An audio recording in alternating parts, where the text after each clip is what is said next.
नमस्कार. येथे व्हर्च्युअली उपस्थित सर्व सभासदांना माझा नमस्कार. मी संध्या बेडेकर पुण्याहून आजच्या कार्यक्रमात भाग घेत आहे.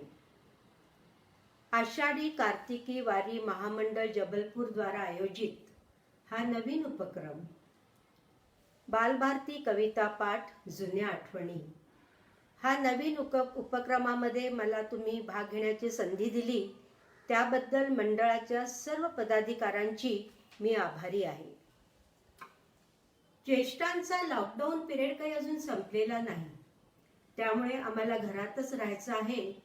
पण घरात बसून जेव्हा आम्हाला या कार्यक्रमाचा आनंद घेता येतो तो आमच्याकरता एक विरंगुळा आहे. रोज बरोबर 12 वाजता आम्ही वाट बघतो, आज आम्हाला कोणत्या कविता ऐकायला मिळणार आहेत.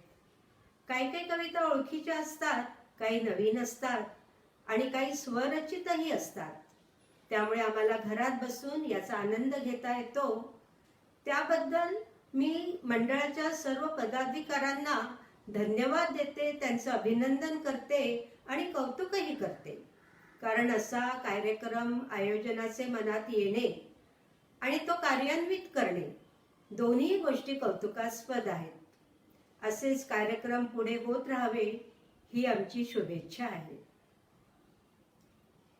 शिक्षणाचा मुख्य उद्देश मुलांची सर्वांगीण उन्नती होणे हा आहे. पण त्यात पहिली पायरी असते मुलांना त्यांच्या मातृभाषेची ओळख करून देणे. आधी ओळख व्हावी लागते, तिच्यामध्ये मग गोडी निर्माण करावी लागते, आवड निर्माण करावी लागते मुलांना, आणि मग त्यानंतर त्या भाषेला समृद्ध करायचे हेही आपले काम असते. त्यामुळे बालभारतीत नेहमी 2 सेक्शन असतात, एक गद्य आणि एक पद्य. पद्य म्हणजे कविता आणि कविता म्हणजे कवीची कलाकृती, कवीची कल्पना. कवी आपल्या कल्पनेच्या जोरावर कोणताही विषय खूप उत्तम प्रकारे मांडतात. मग तो विषय कोणताही असो, मुलांमध्ये देशभक्ती, देशप्रेम, राष्ट्रभावना जागृत करणे असो, एखाद्या गावाचं वर्णन असो, निसर्ग सौंदर्याचं वर्णन असो, एखाद्या सणाचं वर्णन असो, किंवा मुलांना त्यांची जबाबदारी आणि कर्तव्य याची जाणीव निर्माण करणे असो, कोणताही विषय असो, कवी आपल्या शब्दांच्या जोरावर आणि कल्पनेच्या जोरावर तो विषय खूप छान मांडतात. कवितेमध्ये खूपदा पर्यायवाची शब्द वापरले जातात. तसंच यमकलंकारही वापरला जातो. यमकलंकार म्हणजे एकच शब्द एकच असतो, पण तो वेगवेगळ्या जागी वापरल्यावर त्याचा कसा वेगवेगळा अर्थ होतो, ही कवितेचं सुंदरता असते, सौंदर्य असतं हे कवितेचं, आणि ते कवीला जमतं.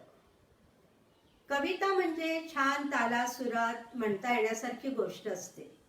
त्यामुळे मुलांना ते शिकायला आवडतं, त्यांना ते लगेच पाठ होते आणि कवितेचा जसा भावार्थ असतो तसे विचार मुलांच्या मनात उत्पन्न होतात आणि तसे त्याचे भाव त्यांच्या चेहऱ्यावरही प्रकट होतात.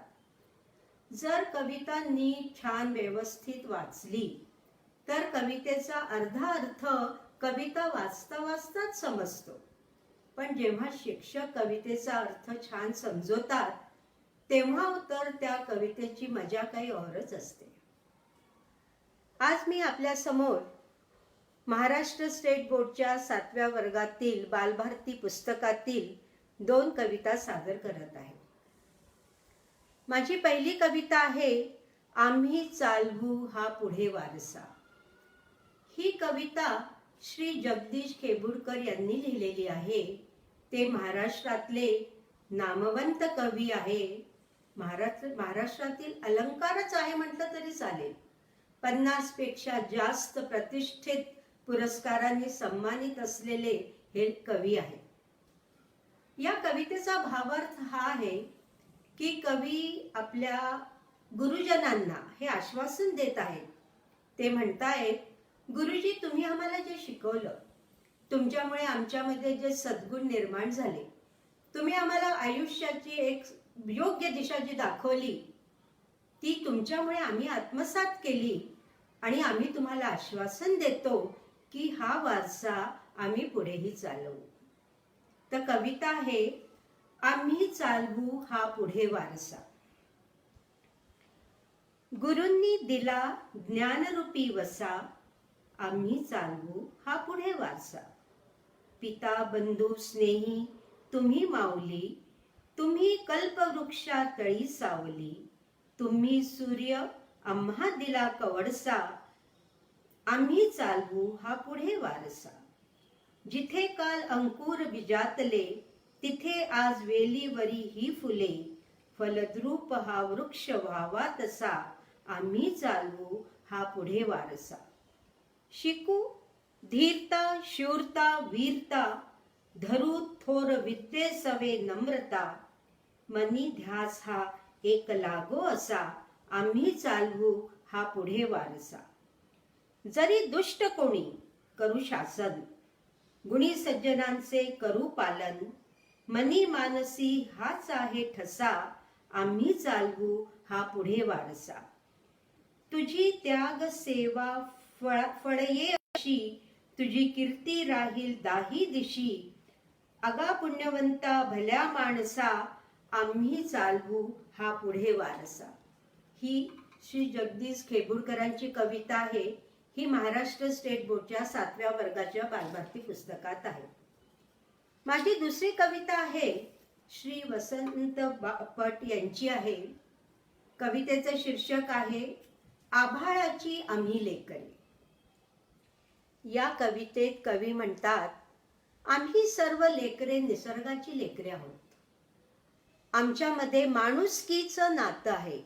आमच्यामध्ये कोणताही भेदभाव नाही. धर्म जात पंथ संत काही तुम्ही घ्या, कोणताही भेदभाव आमच्यात नाही.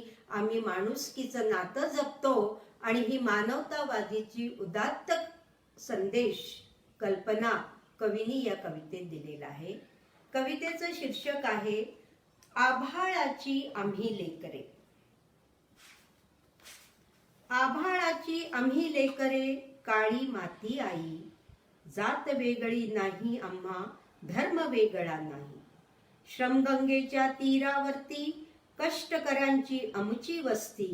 नाव वेगळे नाही आम्हा, गाव वेगळा नाही. इमान आम्हा एकच ठावे, घाम गाळूनी काम करावे. मार्ग वेगळा नाही आम्हा, स्वर्ग वेगळा नाही. माणुसकीचे अभंग नाते, आम्हीच आमचे भाग्य विधाते. पंथ वेगळा नाही आम्हा, संत वेगळा नाही.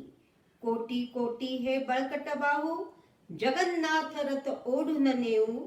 आस वेगळी नाही आम्हा, ध्यास वेगळा नाही.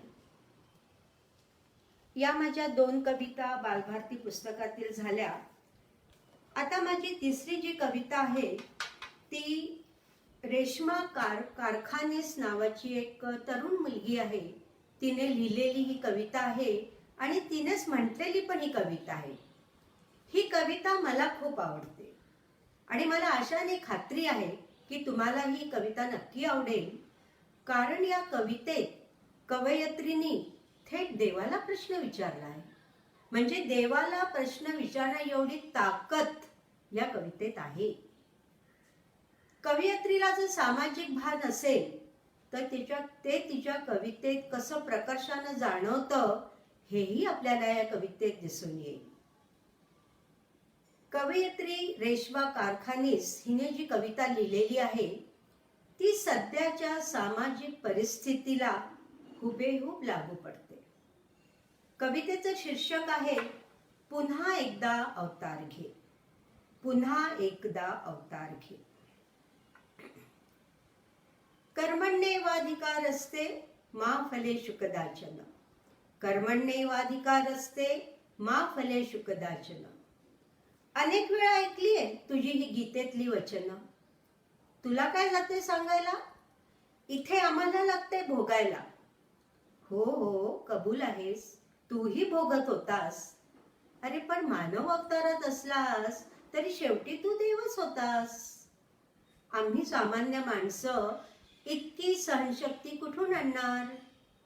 होत असलेले अन्याय केवळ अगतिकतेने बघत राहणार.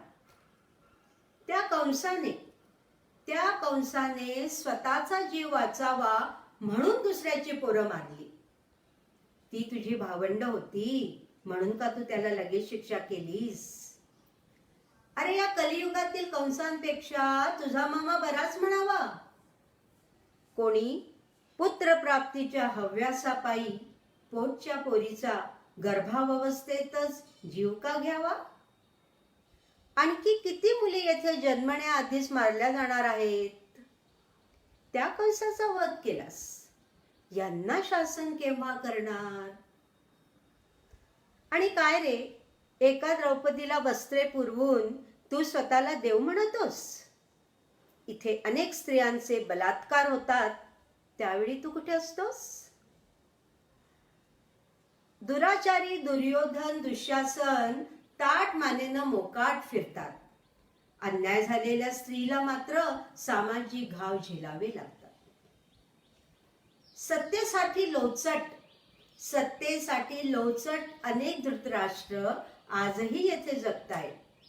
आंधळेपणाचं सोंग आणून होणारे अन्याय खुशाल बघतायत. या नराधमांना कधी आणणारेस टाळ्यावर? की गांधारी सारखी अंधपट्टी तूही बांधलीस डोळ्यावर? अर्जुन तुझा लाडका म्हणून का त्याच्याबरोबर नेहमी राहिलास? आम्हाला मात्र ज्ञान द्यायला तेवढी भगवद्गीता तेवढी सोडून गेलास. अरे तुझी गीता वाचत बसायला कोणाला आहे का वेळ पुरेसा? तुझी गीता वाचत बसायला कोणाला आहे का वेळ पुरेसा? आणि तू समजवल्याशिवाय मतीचा अर्थ कळेल कसा? प्रवचनांचं बघतोय ना कसं होऊन बसलंय व्यवहारीकरण. तुझ्या नावाने लोकांना फसवून पैसे कमवायचं साधन. मूर्तिरूप पुरे झालं. आता प्रत्यक्षात तुला यायलाच हवं. दुष्ट वृत्तीचा विनाश करत चक्र सुदर्शन पुन्हा एकदा फिरायलाच हवं. माणुसकी संपत चाललीये कृष्णा, आता तरी परत ये. कलियुगाचा उद्धार कर, पुन्हा एकदा अवतार घे. कलियुगाचा उद्धार कर, पुन्हा एकदा अवतार घे. नमस्कार, धन्यवाद.